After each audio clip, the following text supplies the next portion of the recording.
strategies and concepts discussed are for educational purposes only and do not represent specific investment, tax, or estate planning advice. Investing carries an inherent element of risk, and it is in everyone's best interest to consult a tax, legal, or investment professional.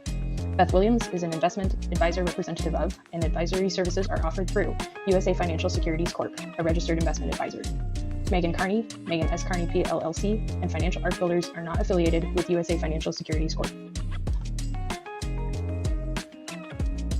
Welcome to Money Healing. I'm your co-host, Beth Williams. And I'm your other co-host, Megan Carney. We're here to talk about money and our feelings related to it. I'm a psychologist who specializes in helping sensitive people. And I'm a financial planner. We both talk to everyday people just like you about these topics. Everyone's mental health and money health journeys are so different. And as unique as we all are, there are some common themes when it comes to how our emotions impact our money and vice versa. And it's those common themes that we are going to be discussing together, both the themes themselves and some ideas from us about how to move forward and heal your relationship with money. In the next bit of episodes, Megan and I will be unpacking the various emotions and trauma themes that we've encountered within our observations over the last few years. We discovered that people fell into one of two camps, one that knows their numbers and where they are financially, and those that don't know their numbers and where they are financially. We recommend that you go through the episodes and listen to the ones you believe may apply to you. Megan and I are big advocates for getting collaborative support for both your mental health and your financial health journey. As you listen, we recommend that you pay attention to yourself, your reactions emotionally, and reach out to either a mental health professional and or a financial professional to help you deal with your relationship with money. We'll begin by discussing I don't know my numbers and blank. Is there something that comes after that? Emotional themes we'll discuss within that will be fear, avoidance. What happens if I lose or fail? Shame, guilt, and even domestic violence and abuse, with the overarching theme of trauma. We will then discuss I know my numbers and blank. Some of the emotional themes that we'll discuss within that will be hopelessness, fear, shame, embarrassment, burnout, never enough, feeling lost, undervalued, worry, and then we'll also deal with the overarching theme of trauma. Welcome back to Money Healing. For this episode, we're going to be talking about I undervalue myself, my time, my knowledge, my skills, and this goes along with that theme of I know my numbers, I'm getting financial help, but I still have some problems. I think a big problem for a lot of people, especially a lot of people who see themselves as like helpers in some way, we tend to undervalue what it is that we have to offer. And I want to start off by saying this is not about like charging what you're worth, right? Like, I can't imagine putting a dollar amount on a human life. We are all worthy simply by existing. And if you don't believe that, fine, I believe it for you. I already believe that you're worthy. You don't have anything to prove to me. This is about undervaluing what it is we're providing, and if it's like a reciprocal give and take. Right? So the way that this shows up in life is that if we don't feel like what we have to offer, which often means we don't feel like we're offering enough, like we're good enough, right? Then if we're employed, we accept really low pay. If we're an entrepreneur, we're maybe not paying ourselves that great because our prices aren't at a level that is good for what we need. Or in life in general, like accepting poor treatment from employers, from customers, from partners, from friends, because we feel like we aren't good enough, we aren't worthy enough for more. And so you can see how, like, if this is showing up financially for you, it's probably also showing up personally, and vice versa. If it's showing up personally for you, it might be hidden, but it's probably there financially too. So I'm thinking of this in regards to like trying to identify what your standard of living would be. And I think maybe part of this comes down to, at least financially speaking, trying to define, like we've talked about in previous episodes, who you are and what it is that you value, and how you can make that all make sense from a financial standpoint. And I'm wondering if maybe some of the standard of living issues and questions that we come up with are because we don't feel like we're valued, or because we don't feel like we're worthy of whatever that is. I suspect you're probably right. So there are some people who would think perhaps like, I don't deserve the mansion. Right? There are some people who might say, I don't deserve that house. There are some people who might say, heck, I don't even deserve this apartment. I am not worthy of it. Whether that's because of your work, your ability, or in our nation, disability and how that's viewed and treated. All sorts of reasons why we might not think we are worthy of something, because we're not giving enough or doing enough. In the US, our poverty line is ridiculous, like does not even come close to what you need to survive. Right? It's not even close. And so I don't know if you've ever done this activity where you're given maybe like minimum wage for a month, and you have to do your budget based on this like fake family that you're assigned. If you have ever done that activity, you realize very, very quickly how easy it is to just run out of money, to not have enough to even meet the basic needs of your family, even if you're working full-time, overtime.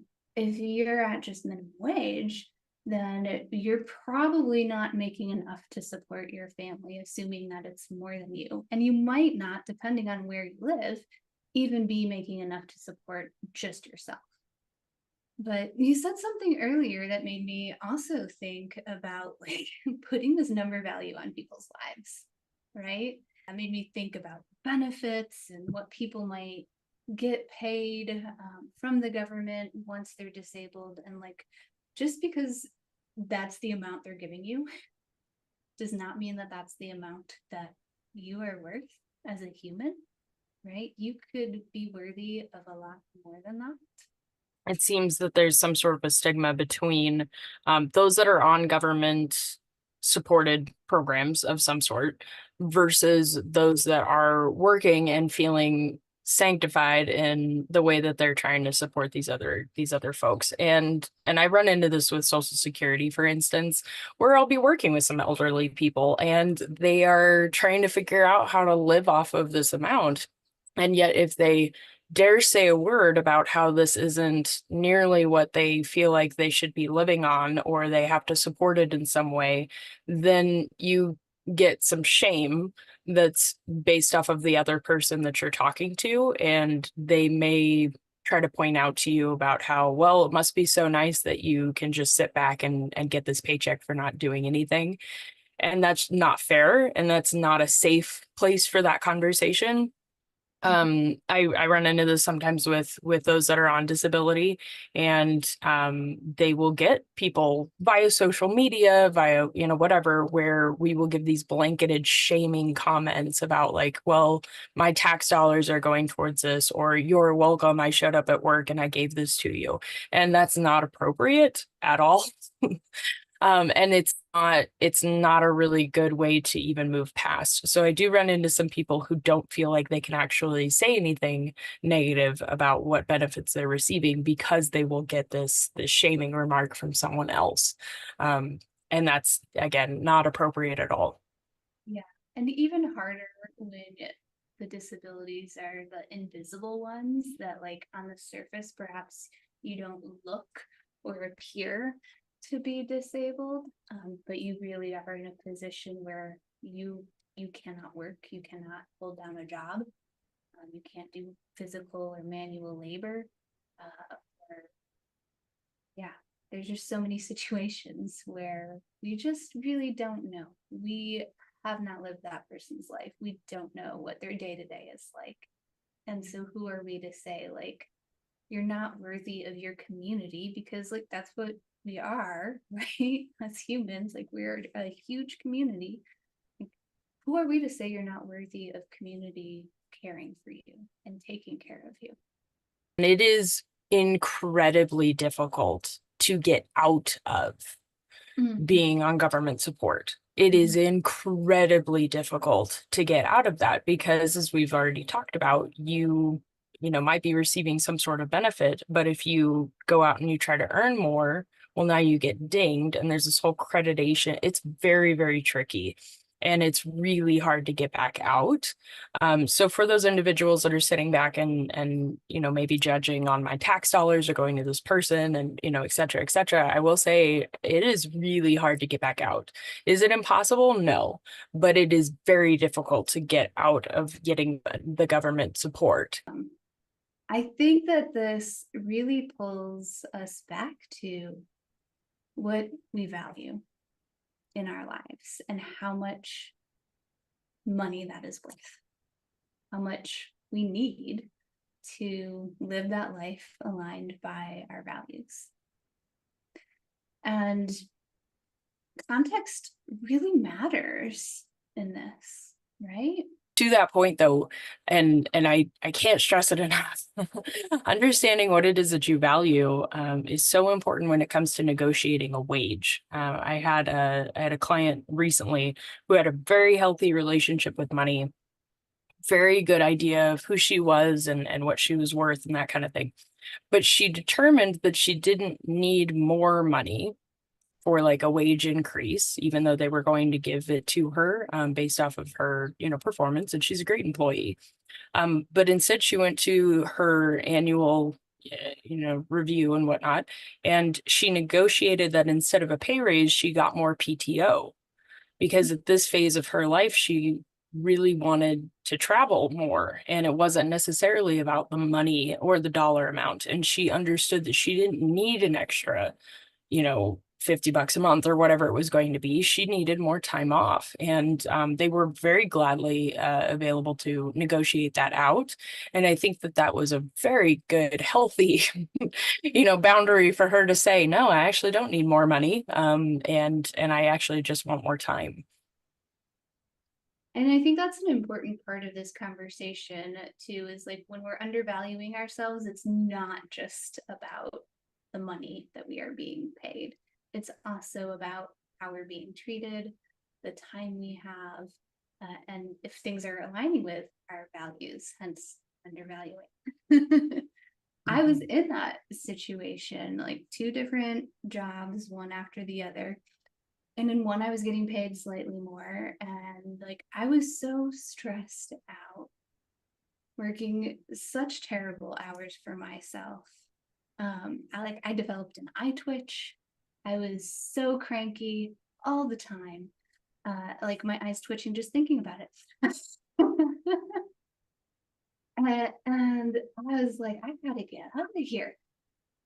And when I finally did that and moved to a different position, it was at a company where their mission, like the mission of that company itself, aligned with my values. And I got along well with the people, and how we treated each other was more in line with my values. The way that we treated our clients was more aligned with my values. The hours that we worked were more aligned with what I needed in my life and aligned with my values. Like, I was only working a long day if somebody was in sincere crisis, like we're thinking about you need to go to the hospital level crisis. And it was rare. And I felt okay about it because, yes, I'm going to stay for that. I'm not going to stay just because you're giving me too much work. That's a different scenario, right? And so even though I was getting paid less, everything else aligned so much better that it didn't matter, because we could still afford our house, could still afford our vehicles, we could still afford daycare, everything was okay. I want to share this example of context mattering for anyone who's having trouble with this idea of like, well, what do I value? What is this thing worth? How much money do I need to bring in? And you might have seen it online in the past, but if you think about an old car, I actually have a classic car. It's a 91, it's a Camaro, it's convertible, it's stick shift. It's a cool car, okay? But if you were trying to sell that car, if I were trying to sell that car to somebody who's just looking for a daily driver, they are not going to pay me shit for it. Right? Like, they're going to say like, I'll give you $500, right? Because they don't care about all of the other stuff. They just care about something that's going to get them to and from every day. And this is a car that you can't drive during the winter. I mean, you can, but you don't want to. But if I take that car and I try to sell it to somebody who, let's say, like, owned a Camaro at another point in their life when it really mattered, and like it was really meaningful to them, and they're super into older cars, and they know that this particular make, model, setup, it's actually kind of hard to come by, especially these days, they're going to offer me way more than the $500 that somebody who's looking for a daily driver would. And so your context here really, really makes an impact. How much is this, whatever this is, worth? This work that I am doing, me as a person, it depends on who's looking at it. So Megan, if we're listening to this and we're like, oh my gosh, this is me. I'm undervaluing myself. What steps do you think that we need to take to move past that? Well, first, congratulations. You've taken step one. You're already on your way. The second is, I think we need to go back to what it is we value and what it is we need, what it is we want. Like, life keeps showing me like that, the overlap of that is what helps us really make important decisions. What do we need? What do we want? And what do we value? And from there, you can decide, like, is there a particular number that goes with that to help get to those? And maybe, like, if you're at the beginning, if you're an entrepreneur and just starting your business, maybe you're focusing more on the needs number right now, and you're going to grow into that desires number. But that's where we start, is figuring out what those things are that we value, that we need genuinely, and that we eventually desire, to help us guide those decisions of, well, where do I want to work? Do I want to work for myself? How much do I need to be paid now to grow into that possibility? And that, for me, is a really important place to start. And if you're having a lot of feelings come up with that, then you'll probably want to get some additional support, or if you're a journaler, read meditation, spend some time with those things, those feelings for yourself. But definitely start with that overlap of where you're